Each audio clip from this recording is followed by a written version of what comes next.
Lah niki tak selesai dulu sambil ngaos, nggih tak tulis, nggih mungkin sudah selesai kitab akhir yang 30 edisi 30 juz itu nanti saya sudah mboten nulis, nek diwene umur maneh dening Gusti Allah disuruh menyampaikan risalah yus monggo, nek sudah selesai kok ikut tondo kula bongko alhamdulillah, berarti tugasku selesai, warisane ya kuwi wis kanggo anak putu.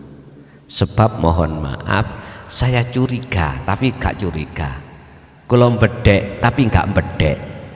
Apa sepanjang 24 tahun kami tidak pernah disuruh Allah nulis, kok iki ujuk-ujuk masuk 1 Rajab itu dikongkon nulis. Ayo yes, kemungkinan besar kula ndang bongko ngoten wis mari penak. Assalamualaikum warahmatullahi wabarakatuh. Saudara-saudaraku yang dirahmati Allah Subhanahu wa ta'ala, semoga tayangan ini bisa membawa manfaat dan menambah keimanan kita di sisi Allah Subhanahu wa ta'ala. Selamat menyaksikan. A'udzu billahi minasyaitonir rajim. Bismillahirrahmanirrahim. Wa'tasimu bihablillahi jami'a wala tafarraqu. Pun niki sarai monggo kita kaji sepindah. Judule niku berpegang teguhlah hatimu dengan tali Allah. Sing kula maksud, yang saya maksud gecokan rapet, berpegang teguh habl atau buhul Allah iku dzikir. Sebab sinten mawon siapapun yang betul-betul estu memegang tali Allah, jikalau suatu saat dihadapkan Allah acara atau situasi yang kurang berkenan, ati mboten gampang muring. Hati tidak mudah panas. Contohnya pagi tadi, contohnya tadi pagi lah mboten cocok toh Pak. Hal itu pasti dihadapkan Allah suatu saat terhadap siapapun kita. Cuman bentuk judulnya mboten sami. Tidak dilewatkan acara yang keliru, kadang munculnya itu dari suami, dari istri, dari anak, dari teman, dari pekerjaan, apapun. Dan itu pasti. Sebab kita sebagai manusia tidak bisa hanya menerima kondisi yang enak-enak tok, cocok tok miturut sifat basariah kita sebagai manusia, gak mungkin. Pasti suatu saat Allah menghadapkan sesuatu yang tidak cocok. Seperti tadi, kadang tengah ngaji hujan, gak cocok toh Pak? Loh, itu pasti akan kita menemukan. Wong kula mawon nek ning keluarga sak wulan mboten nate tukaran kalih garwa niku takjak tukaran kok. Ayo golek wiwilan tukaran. Ngoten. Niku supaya liyabluwakum ayyukum ahsanu amala. Lah disitulah supaya ati sampean kali kula biar tambah kuat olehnya memegang tali Allah. Makanya perlu nih dzikir dipegang itu di situ. Dalam hal ini Allah mengingatkan dalam surah Ali Imran ayat 103, wa'tasimu do cecekelano rapet sira kabeh, berpegang teguhlah kamu sekalian bihablillahi kelawan taline Allah, jami'an kelawan sekabehane. Maksude tali wa'tasimu bihablillahi wa huwa adzikru sirrul asrar. Wa huwa utawi tali habl mang iku adzikru zikir, eling. Eling itu kesadaran. Bukan yang dimaksud tali atau zikir di sini diucapkan baik lisan maupun hati dengan kalimah isim atau nama Allah, bukan. Yang dimaksud zikir di sini adalah wahwa sirul asrar,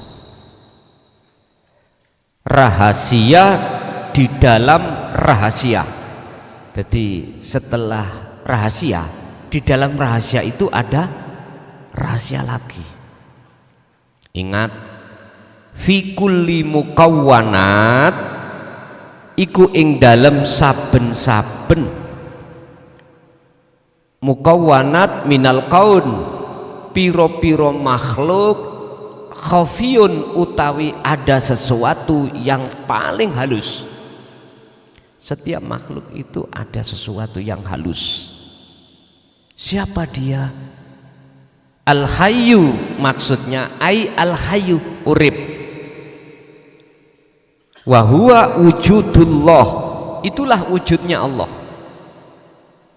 Urusan jenengan terima gak terima, Gusti Allah kok urip, misalnya ya, dudu urusaku. Panjenengan kalih kula niki trimo atau enggak trimo, saya tidak ngurus. Saya hanya menyampaikan risalah, hanya saya sampaikan risalah ini. Walaupun jenengan masih bertentangan wujude Allah sing kula maksud itu tadi, boten napa-napa. Niku hak jenengan. Illa mubasyiron wa nadhiron. Status saya cuman menyampaikan risalah, yang risalah ini pasti disampaikan oleh para rasul mulai zaman Nabiullah Adam sampai Nabi Muhammad. Urusan trimo gak trimo dudu urusanku. Pokoke urusanku iki mang ya wis mari mangan sambel klothok beres. Ngoten Pak Sri nggih? Ngapunten ingkang kathah. Wala tafarraqu, lan ojo awakmu iku pisah-pisahan. Piye maksude tafarraqu niku? La tatruk, ojo ninggalno sira al azkara ing pira-pira zikir. Kok al azkar teng mriki? Nggih, Pak. Jamak dari zikir. Karena apa? Pemahaman tentang zikir niku banyak pendapat. Zikir iku ya la ilaha illallah, ngoten. Biqaulil lisan, diucapkan di. Ada pendapat yang mengatakan yaitu zikir. Ada yang tidak berpendapat seperti itu. Zikir yang bisa menyentuh terhadap kolbu, ada yang mengatakan adalah la ilaha illahuwa, yaitu zikir sirri. Dalam hati mengucap Allah, Allah, Allah. Monggo. Saya tidak menyalahkan, tapi kalau boleh saya berpendapat, zikir jahri dengan sirri apabila tidak menemukan asrornya, boten saged.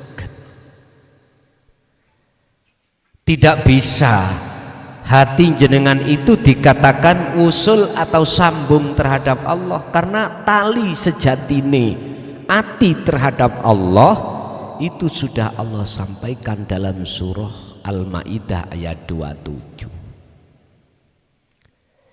wabtagu ilaihil wasilata wajahidu fi sabilihi. Sing disebut wasilah tali, kalau dalam kitab edisi kedua kemarin saya sebut sebagai robitoh. Robitoh niku tali langsung antara hati dengan Allah.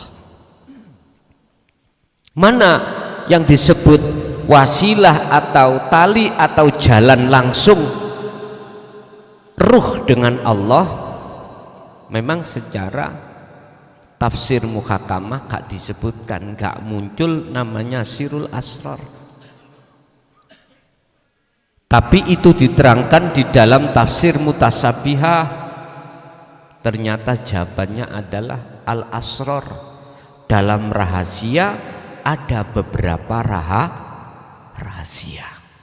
Ini yang banyak umat Islam tidak mengetahui, sehingga berpendapat yang disebut dzikir adalah diucapkan di lisan ataupun di hati, walaupun dengan ismuddad namanya.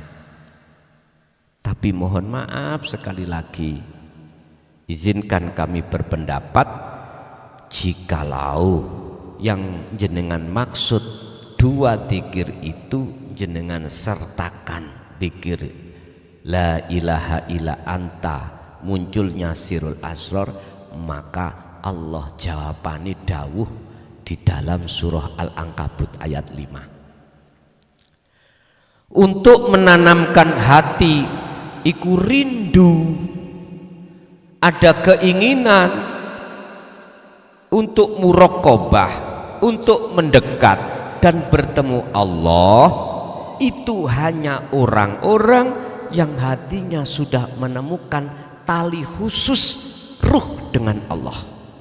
Ini gua yang disebut wasilah, ini gua yang disebut robitoh. Mohon maaf, selama ini yang kita kenal robitoh itu adalah antara murid dengan guru. Nggih, mohon maaf Mbah Kakung, Mbah Kung, ngapunten Kang Kathah. Tidak cukup. Umat ini kita ajarkan tentang robitoh tersebut. Enggak cukup. Enggak bisa. Si salik ketika suluk untuk bisa wusul enggak bisa.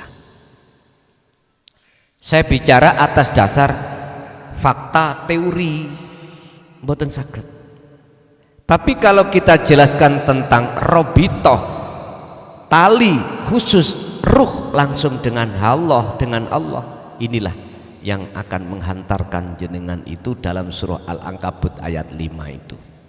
Di situ Allah katakan, sing sapa wongi, barang siapa di dalam hatinya ada rasa kerinduan, keinginan untuk muraqabah, mendekat sekaligus bertemu aku, kata Allah, aku berjanji, Allah berjanji dalam waktu yang sudah Allah tentukan pertemuan itu akan terjadi.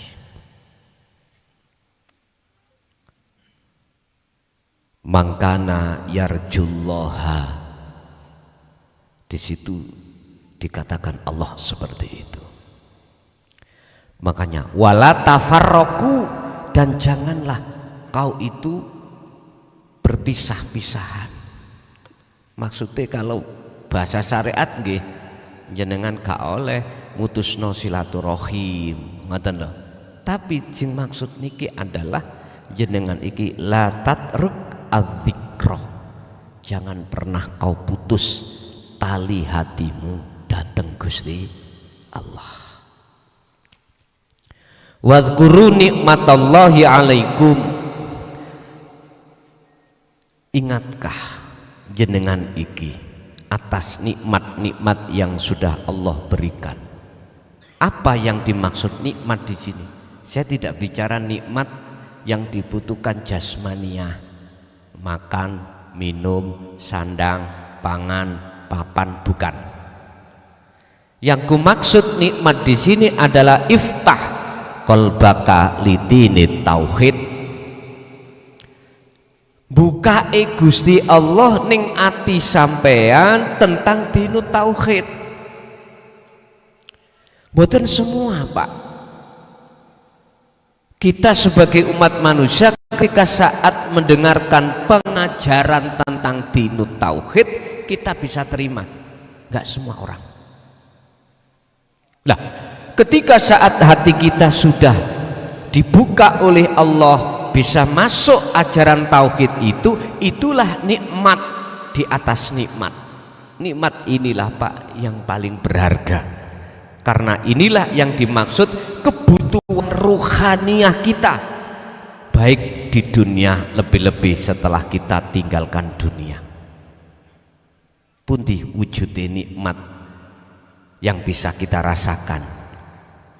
Tatmainnul qulub, ati iki bisa anteng, bisa damai lan sak piturute. Jenengan yang bisa merasakan sendiri bagaimana ketika saat kita sebelum ati iki dibuka Allah untuk menerima pengajaran tauhid dan mengamalkan, ketika saat menghadapi kondisi masalah apapun bagaimana rasa ning ati piye ketika melihat nyun sewu istri kita kakean nggih niku wau ngecemas piye sawumpek, Pak. Belum lagi kita masih banyak tanggungan, belum lagi kita masih anak kita masih kecil-kecil butuh biaya. Satu sisi kita di PHK, belum ada pekerjaan pun notok sumpeke. Tapi ketika saat hati sampai sudah menerima dan mengamalkan ilmu dalam bentuk kholwat, pun sampean sendiri yang bisa merasakan piye. Nggih mohon maaf, kula yakin jenengan bisa membedakan. Itulah anugerah nikmat yang mengalahkan daripada nikmat-nikmat sing ana hubungane dengan nikmat jasmaniah niki. Sadar atau tidak, memang seperti itu. Lah bagi jenengan yang sementara belum bisa menerima dinu tauhid, mboten bisa, tidak bisa membedakan. Kalau enggak percaya, tanya di luar sana orang pengusaha sukses, sampean tanya, dengan kemewahan duniawiyahnya yang dia sukses, bisakah dia menemukan satu kedamaian yang hakiki? Mboten saged. Paling sing lanang, aku bahagia nek ketemu wong wedok, nek gelem diremet ambek bojomu ya lakonono sih. Ngoten Bu nggih? Diremet. Ngerti diremet nggih? Dikerawu. Mulih diinting-inting kalih beto parute klopo niku. Wis. Wong lanang niku wedi niku ambek bojone dhewe. Gagao ya apa? Dukuro kaya apa jabatan sampean? Nek musuh garwane dhewe kaya manuk kecelup.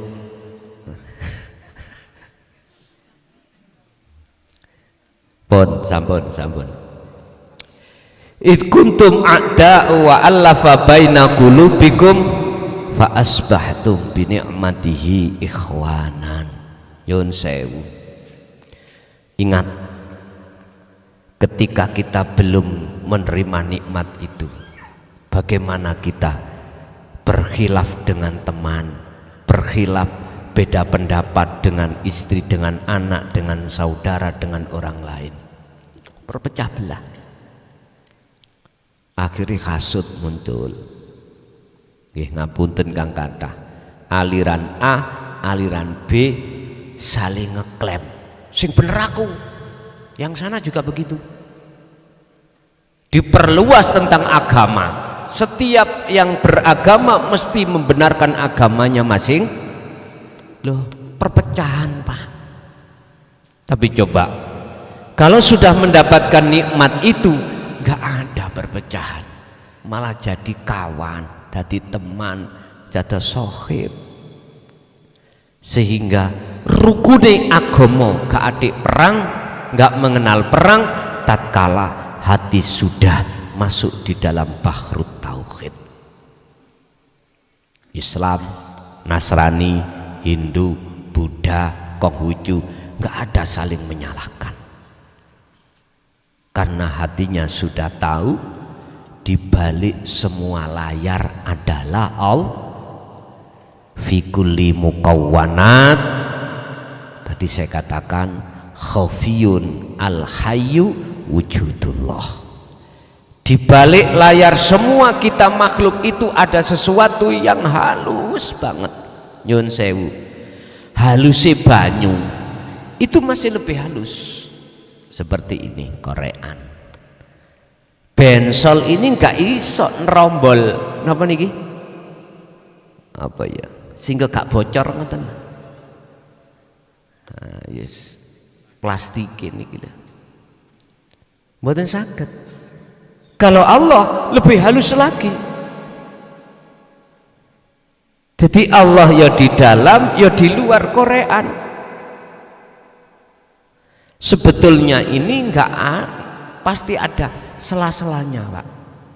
Jadi ada sesuatu yang bolong, yang angin tidak bisa lewat, saking halusnya. Khafiyun itulah disebut al-hayyu, hidup. Orang Jawa mengatakan urip. Iki nama loh Pak, atau sifat. Tapi sing tak maksud bukan wujudnya sifat. Walaupun jenengan mengatakan bismillah iku nama, tapi maksud di dada sampean bukan nama. Bukan nama. Walaupun secara lesan kita mengatakan urip sifat, tapi bukan sifatnya yang dimaksud. Bukan. Lah, ini bagi orang-orang yang saya katakan yang sudah mendapatkan nikmat. Lah, nikmat itu akan muncul apabila sampean ini mengkawinkan ilmu dengan amal. Ilmu tauhid ini yang jenengan kalih kula sudah terima, praktekno, buktekno lewat amal yang sering kita sebut sebagai uzlah. Ibaratnya Pak Tani wene jagung jangan ditaruh di atas meja, kawinkanlah dengan tanah.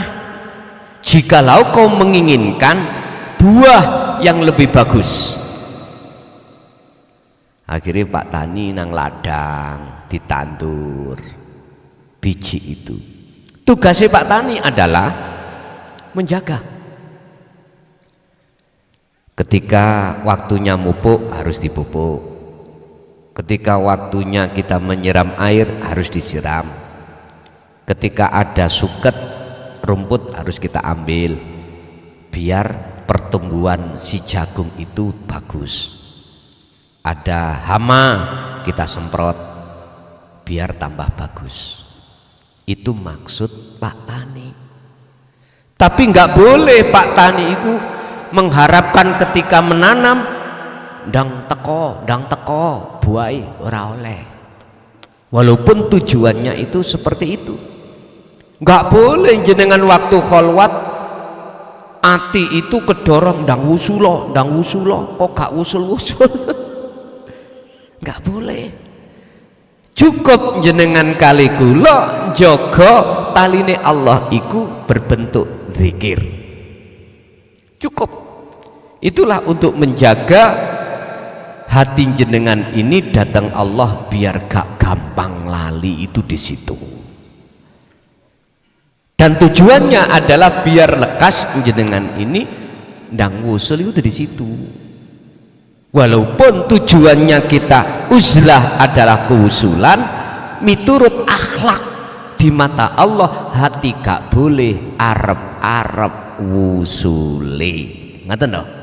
Tapi nek ketika proses setrat nggak apa-apa, memang ikut tujuan. Tapi kalau sudah berjalan, udah semua itu apa kata Allah jenengan diperjalankan dimanapun monggo. Tapi Allah sudah berjanji pasti dalam waktu yang sudah aku tentukan itu akan terjadi pertemuan itu. Entah pertemuannya itu hanya skala menit, skala jam, bahkan skala detik, udah itu bukan urusan kita, urusan Allah. Pak Tani iku urusane jaga ya apa sekirane, bagaimana sekiranya jagung itu buahnya bagus. Nanten. Ingatlah ketika saat kita itu dulu sebelum menerima dinut tauhid ini, kita ada persulayan, kita ada syirik, ada hasud, ada takabur dan lain sebagainya. Jenengan yang bisa merasakan karepe napa kok kita itu diingatkan dikongkon iling bab iku, supaya kita berhati-hati menjaga nikmat atau anugerah yang sudah Allah berikan terhadap kita. Perkara nek golekane angel iku jenengan iki pasti tidak sembrono. Niku biasa ngoten. Makanya dulu Pak, dalam hal konteks memahamkan ilmu aja dulu susahnya setengah mati. Karena para masyayikh kita, romo-romo kita olehnya menjelaskan kebanyakan itu memakai bahasa kinayah, bahasa isyarah, sanepo, nggak paham-paham. Belum lagi sulitnya menemukan kefahaman itu mengkawinkan dengan bertapa atau berkholwat atau beruzlah. Nek jenengan sakniki wis penak. Dalam pemahaman Gusti Allah sudah tidak pakai isyarah, belak-belakan, akhirnya mudah diterima. Sekarang tinggal kesulitan kita menemukan, mengkawinkan ilmu dengan amal, dengan laku. Lah niki mengapa di situ ada istiqomah untuk mengikat, menjaga. Mengapa Pak Tani setelah menanam jagung tidak langsung ditinggal, wis sak cukul-cukule, sak wawoe, mengapa tidak begitu? Kok disarankan supaya menjaga nek ana celeng ya digurak, lah ngoten toh? Supaya jenengan iki sebagai Pak Tani betul-betul mencapai apa yang diinginkan, berbuah dengan bagus, terus adole larang. Lha ngoten iki. Ya tergantung jenengan milih sing ya apa, milih sak ukur-ukur misalnya wis sak buah-buahane ya gak usah jenengan jaga tikir, sembrono ae lah tikir saenake, monggo iku hak jenengan. Ingat di dalam salah satu makalah Ibnu Athaillah dalam kitab Hikam, la tatruk adzikra li adami hudurika ma'allahi bihi. Ingat, jangan pernah zikir tersebut kau tinggalkan, walaupun ketika saat kau khalwat atau zikir itu belum bisa wusul datang Gusti Allah.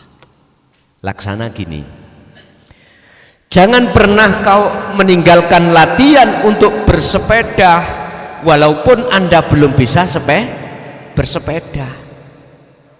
Baru diangkat, kita pancal, jatuh. Jangan, tetap angkat sepeda itu latihan terus. Walaupun di depanmu ada longsor, ya toh? Jangan takut. Baru-baru ini ada longsor ya.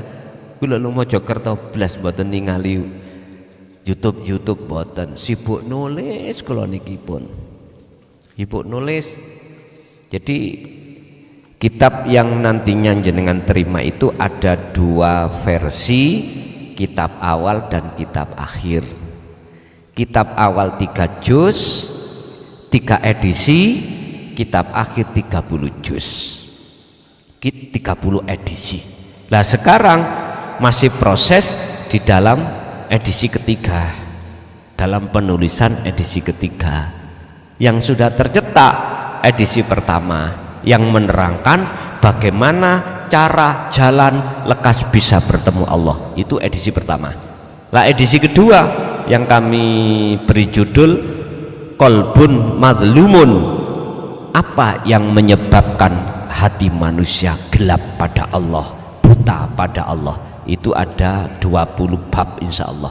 Ini sudah selesai, sudah kami izin dari negara sudah. Ini masih proses percetakan, masih proses percetakan. Lah edisi yang ketiga, lawan kata edisi kedua adalah Qalbun Musyrikun. Musyrikun tidak memakai kapak. Nek memakai kaf niki berarti musyrik.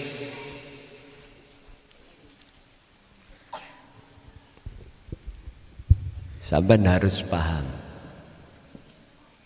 Qalbun antara musyrikun dengan musyrikun. Nah niki.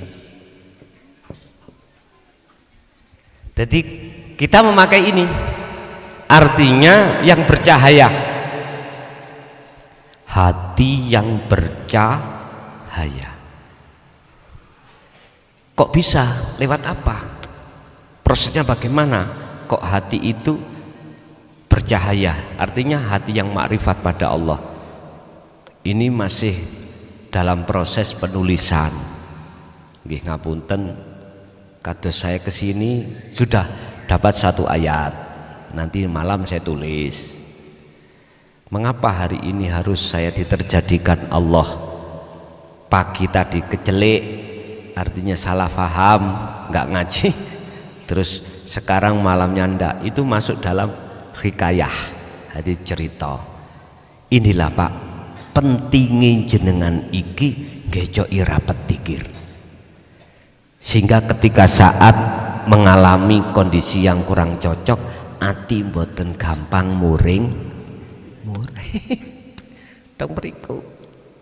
Akhirnya hatinya mencorong nang Allah. Sing digawe wau nggih ngoten, Pak, mboten kecewa, mboten Gus. Pun mboten napa-napa. Kula ditanggal tanggal 16 sida mriki melih. Kula kinten mboten karena diisi acara lain. Saeling kula Pak tanggal 6. Tapi pendengarane beliau 16. Loh, inilah termasuk ayat yang harus kami tulis nanti. Apa yang menyebabkan hati jenengan ikut tidak taksirud dunia, tidak ketutupan perkara situasi dunia ini, balik maneh nang dzikir. Sapa sing betul-betul setiap saat bahkan setiap nafas menjaga dzikirnya, maka gak mudah hati itu muring. Akhirnya sagete nrimo ing pantun. Nggih.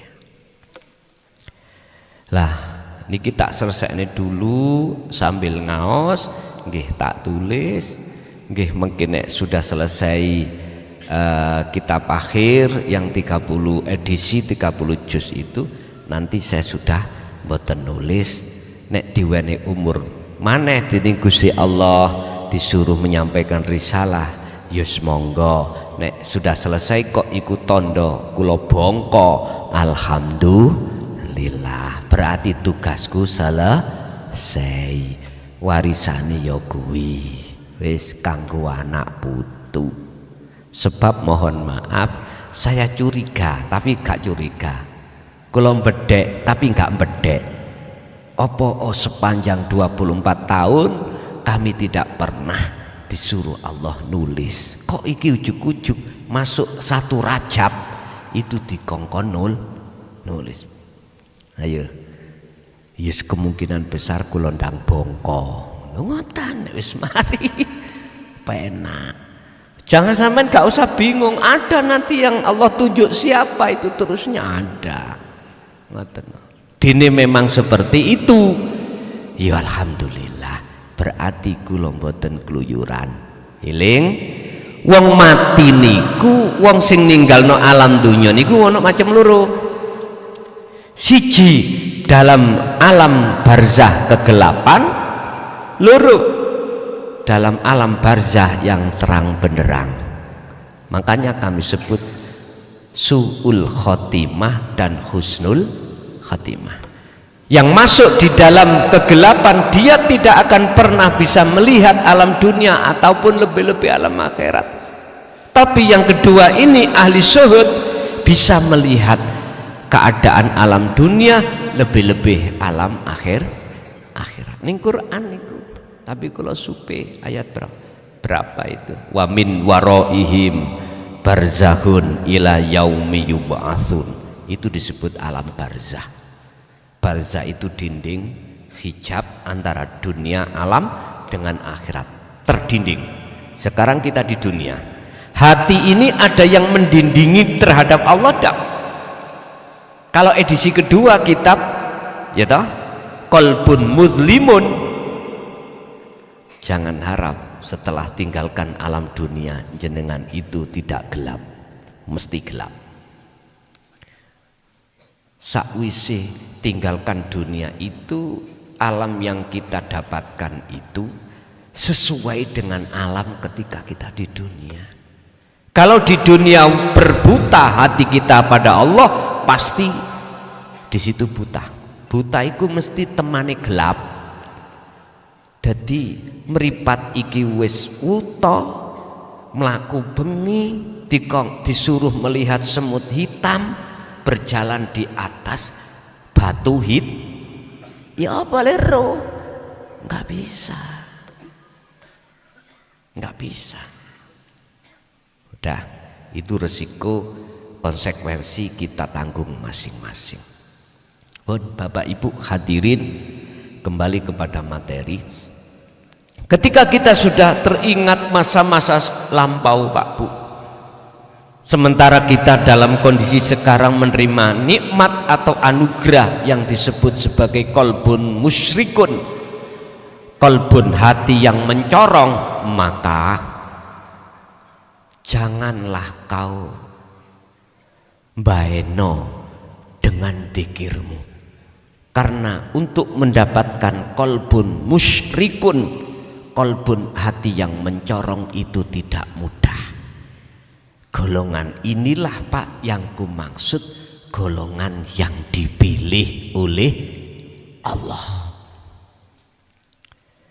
Illa ibadaka minhumul mukhlasin. Inilah golongan yang tidak mudah, nafsunya itu untuk menghalangi hatinya pada Allah, nggak mudah. Inilah yang nafsu takutkan. Inilah yang iblis takutkan terhadap hamba-hamba Allah yang Allah pilih. Mengapa Allah pilih? Jawabannya mudah. Di dalam surah Az-Zumar ayat 18, di dalam surat Ali Imran ayat 31, itulah jawabannya. Karena kita mengikuti atau menteladani perilaku rohaniyah Kanjeng Nabi. In kuntum tuhibbunallaha fattabi'uni yuhibbukumullah. Kalau kau betul-betul ingin seperti Rasulullah, ruhaniyahnya menjadi kekasih Allah, ikuti apa yang pernah ruhaniyah Rasulullah lakukan. Kawinkanlah ilmu dengan amal.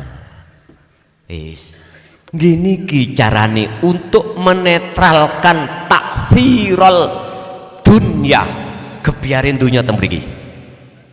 Niki carane untuk menetralkan takfirul dunya. Masalahnya nyun sewa, kebiarin dunia itu bahaya banget.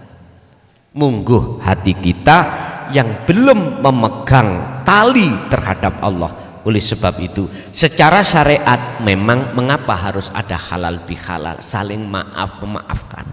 Ini hubungan hablum minan nas, supaya kita itu enggak ada satu sama lain kesalahan, supaya kita itu islah lagi.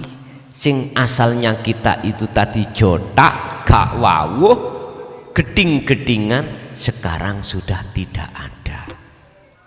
Tapi ingat, ada sesuatu yang paling berharga daripada itu. Apa? Hubungan hati jenengan datang Allah.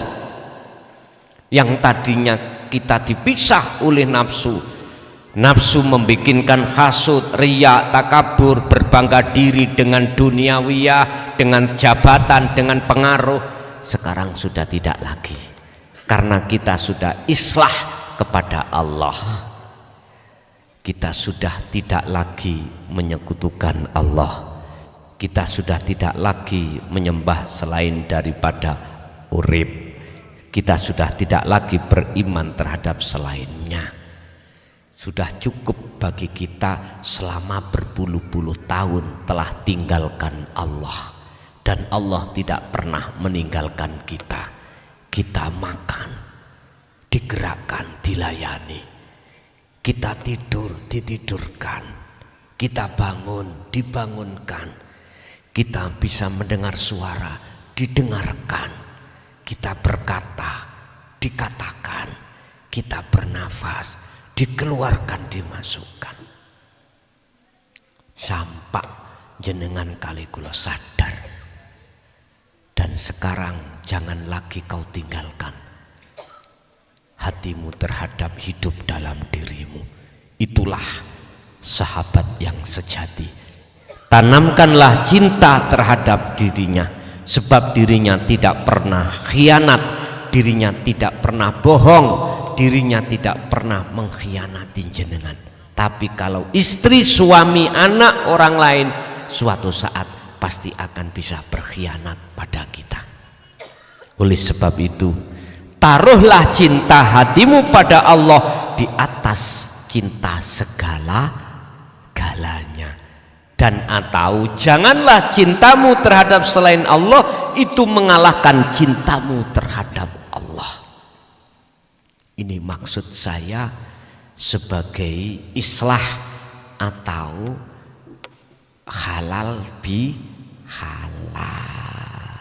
Bapak Ibu, kesimpulan malam hari ini adalah boleh kita menjaga hablum minan nas dengan bentuk kita mengadakan halal bi halal seperti ini.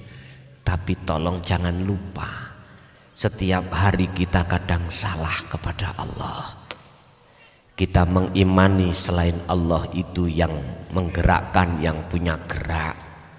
Karena kelalaian kita, kembalilah dengan cara tolong wa'tasimu bihablillahi jami'a wala tafarraqu. Pegang teguh tali Allah, yaiku dzikir sirul asrar sampai kecoki ingkang rapet. Ngaten pun, ngaten mawat, boten kata-kata.